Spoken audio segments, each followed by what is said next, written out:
of Halab. Halab. What's Halab? Probably smaller than Dearborn. Smaller than Dearborn. It's as though, you know how back then it was, we say we have 26 Arabic countries or 36 Muslim countries or whatever it may be. That's not a lot. We had more back then. You know, every little town was divided into, like Dearborn would be a few blocks would be for this king. Next, Muslim king. Next, a few towns, another Muslim king. And that's why the poet said about him, ألقاب مملكة في غير محلها. You give them these names that they don't deserve. كالهر, like a little cat that claims it's a lion. كالهر يحكي انتفاخا صولة الأسد. Like a little tiny cat trying to tell you. You know why? Because when you used to hear their names, it's Al-Sultan, Al-Malik, Al-Khalifa. You have to go through, Allah al-Azim, about 7 or 8 lines before you read his name, the leader. His town was a few blocks long. That's how it was. So Imad's father, Nuriddeen's father is Imad. He was in charge of Halab, but he was a righteous man. He fought the Crusaders, and he wasn't victorious over them very much, but he did try to stop them, and he raised his son very well. A hero can only raise a hero. A coward raises a coward. There's exceptions, but this is a general rule. This hero raised his son. I want you to pay. I'm not talking about these stories so we can listen to them and enjoy ourselves listening to them only. No. Yes, alhamdulillah, we enjoy our history. We get out of this misery we're in to this bright path that we had and enjoy ourselves. Yes. However, we need to apply that on ourselves. Every one of you gotta be a Nuriddeen. Every one of you gotta be a Nuriddeen in his house.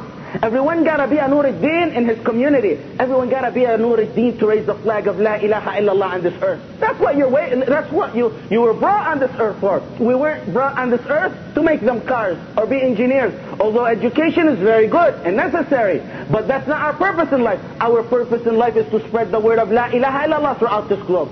So his father raised him young. How did he raise him? The first thing he started with him is knowledge. Knowledge. The halaqat we have. The fiqh, tawheed, tafsir. Those people who attend these halaqat, we're not preparing you just for knowledge. We're preparing you for one day to be a Nuriddeen. If you can't be a Nuriddeen, you better make your son a Nuriddeen. Yes. That's our purpose. That's our goal. We don't go around making 10 or 12 halaqat a week, consistent halaqat a week, and just let it evaporate out of our mind. We're doing the same way that Nuriddeen and his brothers and people like him achieve victory on this earth. I say the man I'm talking about today is probably among the best leaders ever after the 5 first Khulafa, after Abu Bakr, Umar, Uthman, Ali, Umar ibn Abdul Aziz. The next one after them was this man Nuriddeen. That's not my saying. That's the historian saying. Ibn al-Athir rahimahullah, in his tarikh, in his history, he says the best man out of after those first 5 people was Nuriddeen, although between them was approximately 450 years gap. But he was among the best one. Why? His father raised him. How did he raise him? Knowledge.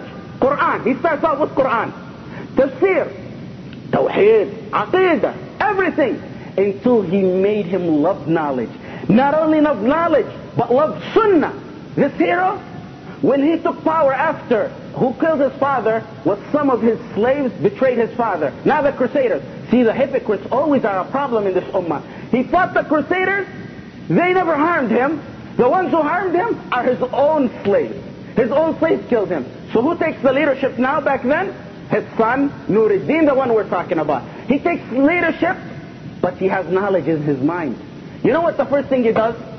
What would you be thinking the first thing he did when you got the Romans trying to destroy the Islamic Khilafah, the Abbasi Khilafah, which was only a Khilafah by its name. It had no power. They couldn't even stand that. Just a Khilafah by its name. When you had the Crusaders come in and invaded, when you had Palestine, Bayt al-Maqdis, our holy land, just like today, under the hands of the Crusaders with massacres every day. Just like we have the Jews today, massacring and bombing and killing and genocide, they had the Crusaders back then at that time. What do you think the first thing he did when he took leadership?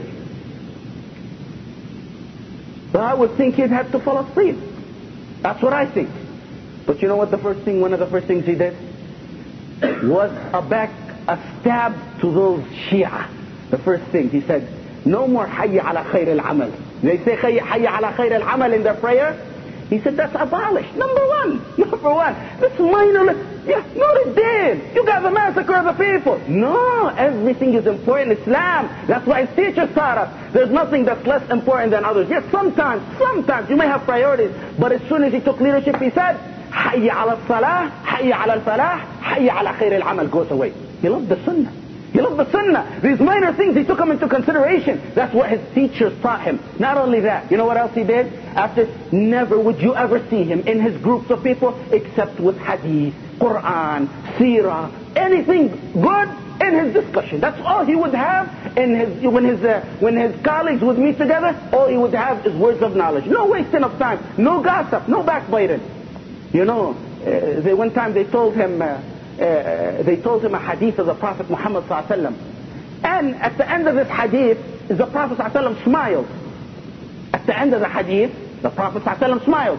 So usually, and I know this when I lecture, when I say hadith, the Prophet ﷺ smiled, I look at the audience, they smile as well. It's a sunnah. You want to imitate the Prophet ﷺ, and especially when the Prophet ﷺ smiles, there's really something behind it to smile.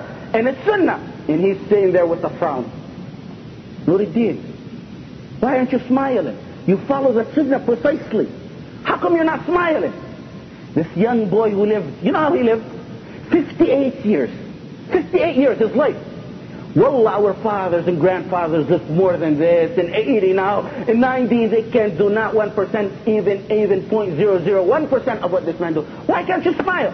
And by the way, his jihad life was 28 consistent years, nearly day after day of jihad, 28 years of his 58 years life.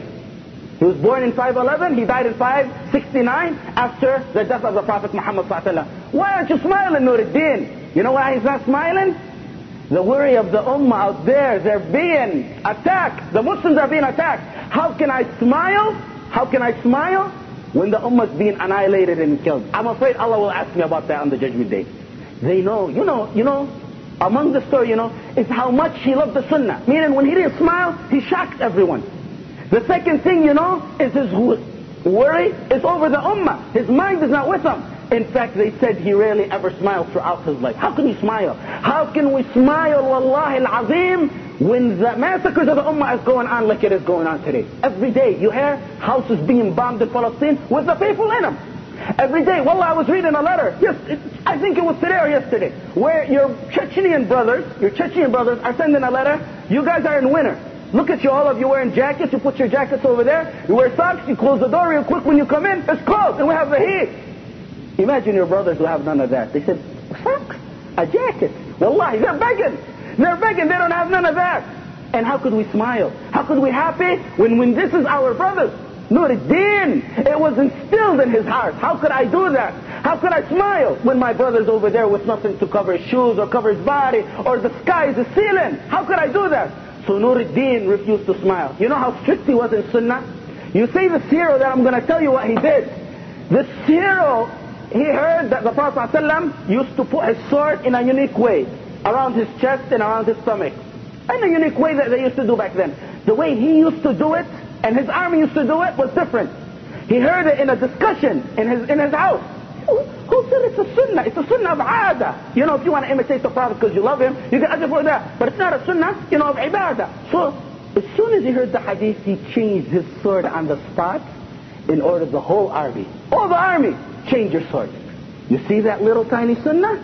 But see what that little tiny sunnah is going to make of this man. Those little tiny things. The smile, the hadith, the hayya ala salah, hayya ala falah. What it made out of this hero. Because his father taught him knowledge as a young boy. He raised him as a young boy with knowledge. And he made him a hero that the word, I say, wallahi, I read the books from the time of Nuriddeen till now. 1,000 years almost. Almost 1,000 years. Bring me someone like him. Even his students, and I tell you, heroes only bring heroes. His students is Salah Deen Ayoubi. I was looking for Salah Deen Ayoubi's history, looking in the volumes of books, when I fell upon his teacher. Who knows Nuriddeen? Who knows Nuriddeen? Rarely anyone knows him. But he's a hero that this man should be someone you look up to. These are the people we look up to. These are the people we follow in their footsteps. What did he do?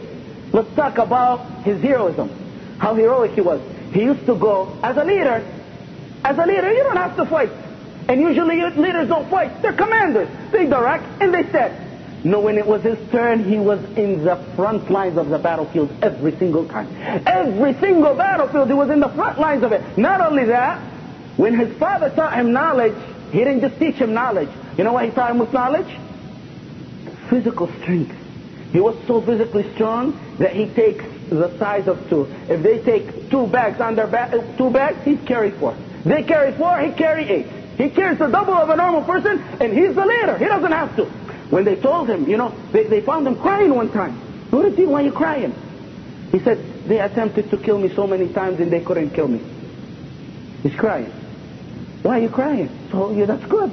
You know, I'd be happy. I got a longer life. He said, that means that Allah doesn't like me because He didn't choose me as to be a martyr. You see that? You see how his father raised him? Allah doesn't like me because when they told him, Nuriddeen, rest. Mahmoud, Nuriddeen Mahmoud is his name. Rest.